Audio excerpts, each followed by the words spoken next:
As we complete the summer series of other people's sermons, Andy Feigin will read Facing Fears by Reverend Dr. Debra W. Haffner. Andy?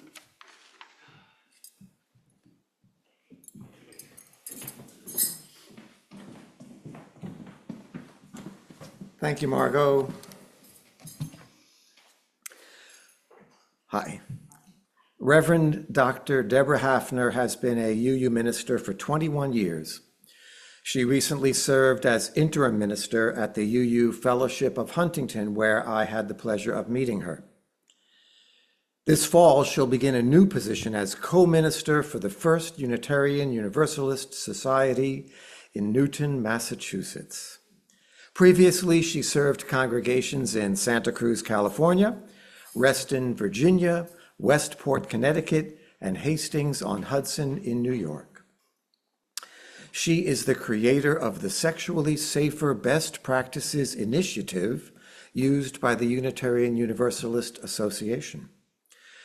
Reverend Haffner has been recognized for her dynamic worship, loving approach to congregational life, social justice work, and ability to give and receive feedback. Here is her sermon titled Facing Fears. She delivered in Huntington, New York on March 17th, 2024. Most people see me as a confident, unflappable person, and I am unflappable in someone else's crisis. I have been complimented for my courage to stand up to the religious right, for telling the Huntington Town Council that they were evidencing white supremacy, and in my past, debating people like Bill O'Reilly and Phyllis Schlafly on national TV. You can Google those, by the way. It may surprise you then to learn that I have suffered with anxiety and fears for much of my life. At least 1 in 4 of us will suffer from a mental illness this year. 1 in 2 of us will have a mental illness during our lifetime. Suicide is the 10th leading cause of death in the United States and the 4th leading cause of death for teenagers and young adults. Nearly 1 in 5 of us in this room right now are currently experiencing an anxiety disorder. And 1 in 10 of us will have experienced or be experiencing a clinical depression this year. Conservatively, as I look at you, at least 1 in 4 of us in this room are currently taking medication for mental health, for a mental health issue. And yet, we too often forget that most mental health issues, anxiety, depression, bipolar disease, schizophrenia, PTSD, addiction, eating disorders, are biological diseases resulting from changes in our brain chemistry. And many, if not most, are genetic. They are not diseases of weaknesses or psychological imperfections. My 3 bouts of panic disorder, the first one in my 20s, and then 2 in my 50s, were also experienced by generations of women in my family. So if the experience of mental health issues is so common, why don't we talk about it more? Why, despite our deepening understandings of neurobiology, is there still stigma about having a mental illness? We are comfortable sharing during joys and concerns that we or a loved one have cancer, diabetes, need an upcoming operation, but I have only ever rarely heard someone share that they or a loved one are suffering from an eating disorder, OCD, PTSD, alcoholism, or other illnesses. So the question is, what would it take to make it okay in this congregation and the world to ask support for a depression we can't shake or a fear that paralyzes us? My lifetime struggle with anxiety has been a teacher. It made me learn to curtail my perfectionism, to understand that it was important for me to be vulnerable, to struggle with my need to be in control, and that I need to monitor my stress. For the past 40 years, ever since that first panic disorder episode, I have taken steps every single day of my life to deal with my anxiety. I gave up drinking caffeine. I only eat minimal amounts of sugar, and I exercise 5 times a week. I meditate. I meet with a spiritual director. I share with my friends. And yes, there are times where I take a small amount of medication. Paradoxically, I have learned that the best way to handle my anxiety feelings is to radically accept them. Something called ACT therapy changed my life. That stands for Acceptance and Commitment Therapy. I literally had to learn, and I now do this. When I am feeling anxious, I say to myself, "Lizard brain, thank you for doing the work. Thank you for trying to protect me. You are doing what you need to do." But the rest of us, my hippocampus, the other parts of my brain, they know we're safe. And so we're going to get on that airplane. We're going to go into that protest march. We're going to do something that I might be afraid of because the rest of me knows I'm safe. And lizard brain, you can come along for the ride. And the miracle is that my fear goes away when I acknowledge it. Because when I am stuck in the "I hate this anxiety," or "I am afraid this anxiety is going to get worse," you know what happens? It gets worse. Now, what I want to tell you is most of us are fearful of something. There are the fears that all of us face: of aging, of not being good enough, of getting a disease or dementia, of not being lovable or capable enough, of letting people we love down. There are our very own personal and often not spoken fears that wake you up at 2 a.m. Anybody? Yeah. But then there are the 1 in 10 of us who suffer from phobias. Literally, there are thousands of phobias. The list begins with ablutophobia, which is fear of bathing, and ends with zoophobia, which is fear of animals, with absolutely everything you can imagine in between, from fear of garlic to fear of to fear of the wind, to fear of revolving doors, to fear of the beach, to fear of spiders, Anita found a spider, to fear of sex. I mean, if it exists, somebody is afraid of it. And although it may seem incomprehensible to those of you who do not have phobias, these phobias can cause untold distress for those of us who struggle from them. They may not be real threats, but the feelings they inspire in us are very real. So I hinted about a fear of flying. I'm going to tell you about another one. I have been afraid of down escalators my entire life. Thank goodness for the Americans with Disabilities Act, because there are now elevators for people with disabilities in airports, subways, shopping malls. My phobia of escalators is a disability, even though it's invisible to people around me. And about 10 years ago, I decided it was time to let it go. So I gathered up all my courage and I called a phobia specialist, the sister of a good friend of mine. And so the first time, she had me come to her office. We talked all about why did I think I had this phobia?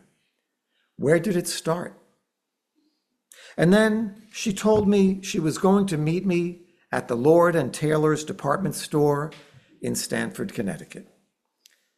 We went to Lord and Taylor's, and the first we rode the up escalators. I'm okay. I'm a little hesitant, but I can do up. And then she had me watch the down escalators. We looked at how they worked. We looked at how people rode them. People looked at us like we were, a little off. And she said, now it's time. And she gave me these techniques. She said, all right, you can count backwards. You can recite girls' names in alphabetical order. She had lavender strips that she gave me. And she said, go. And nothing helped me get on that down escalator. I left the store that day feeling exhausted and defeated, and I scheduled another appointment. I almost didn't go. I thought to myself, it's not that important anyway. There are elevators everywhere. I can do this. And I thought, well, I'm going to give it one more time. One more time. So we started at the smallest down escalator in Lord and Taylor's, and I practiced the breathing, and I breathed the lavender strips, and I visualize stepping on. And then a 2-year-old came flying by down the escalator in front of me, resisting his mother's effort to grab his hand. And then as we stood there, a handyman with a 12-foot ladder got on the escalator to go down. And then this really elderly woman with a cane got on the escalator and rode down. And then this spectacular-looking woman with this high shoes, stilettos, got on the escalator and rode down. I mean, it was as if they had called central casting for this appointment. And she said to me, are you worried about them falling? And I wasn't worried about any of them falling, just that I would. And so she said to me, what's the worst thing that will happen if you fall? And I said, I don't know, I'll break my leg or hurt myself. And she said, well, what's the worst thing that would happen then? And I said, well, I don't know, I'll spend the weekend in the hospital. And she said, well, not a whole weekend. They don't let you stay there that long anymore. And then what? She said. And I said, then I get better, I guess. And so I went to the top of the escalator and I put my foot out and I pulled it back. I took another deep breath and I put my foot out and I pulled it back. And then I put my foot out and I stepped on and I rode to the bottom of the escalator where I promptly burst into tears. We spent the next 45 minutes riding down every escalator in that store. And what I wish I could tell you is that the phobia is gone, but it isn't. I will still avoid the escalator if there's an easy to find elevator. And if you have an elevator phobia, we can't go shopping together. I still need to wear flat shoes. I need to not be carrying anything. And it also needs to be a day when I'm feeling calm and centered. See, I think facing these fears is a spiritual issue. There's an expression, fear not, that appears throughout Scripture. God tells Abraham, Sarah, and Jacob to fear not after he asked them to change their lives in some unimaginable leap into the future. Moses, Samuel, David, and Jesus all tell their followers to fear not. In Matthew 6, the Sermon on the Mount, there is a reminder that we can only ever live in the present moment because It's all we have. I love the line, "Do not worry about tomorrow, for today has troubles of its own." Thich Nhat Hanh's lovely "Peace in Every Step" teaches a very simple lesson, so I'm going to invite you to do it with me. Breathing in, I calm my body, so breathe in. Breathing out, I smile. Dwelling in the present moment, I remind myself this is a wonderful moment. When we are faced with a disturbing emotion like fear or anxiety, anger, jealousy, and so on, we can modify it. Breathing in, I know I feel anger. Breathing out, I know the anger will leave me. Breathing in, I know anger is unpleasant. Breathing out, I know it will pass.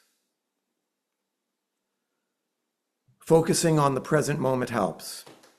Thich Nhat Hanh wrote that we should stop asking ourselves what is wrong and instead ask ourselves what is right now. Some of you have been in my office. I have a large banner. It says, "Courage is not the absence of fear or despair, but the strength to conquer them." Not the absence of fear or despair, but the strength to conquer them. It reminds me every day to have courage, like that day in Lord and Taylor's. It's always about taking the first step, reaching out to a friend, calling the therapist, or making an appointment, talking to your doctor about medication, going to the exercise class or taking a walk, reaching out to someone who's struggling, forgiving someone, meeting someone new today at coffee hour, sharing your mental health struggles just the way you would your physical ones, and saying, "How can I help?" when someone shares with you. There is, I discovered this week, a Unitarian Universalist mental health network, and its website is uumentalhealth.org. And it includes an excellent list of resources on mental health issues. I'll put it in the newsletter this week. It asks congregations to look at how we provide pastoral support to people and their families facing mental illness.